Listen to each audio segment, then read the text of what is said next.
Everybody, CJ Maxwell here from the Toby Auto Group, bringing you another vehicle spotlight for you today.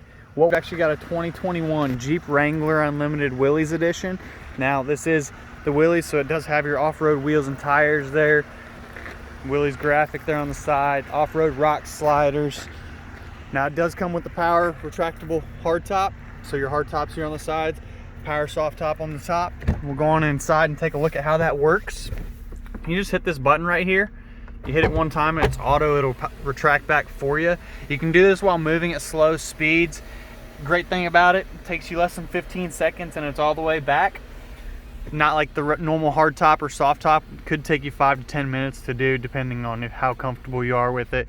Now this does have the 8.4-inch radio with factory navigation there.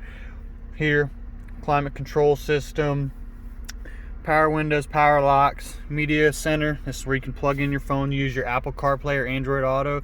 What that means, you can use your factory navigation or you can use the navigation from your phone. I like to use Waze. Also, you can text with your voice, do a lot of other cool things with that Apple CarPlay and Android Auto. EVIC screen right here. Cruise control. Go around, take a look at the window sticker for you guys. Again, this is a 2021. It just hit the lot on Saturday. MSRP of this bad boy, $47,115. But come on in, see what kind of great deal we can work out for you and get riding with this top back.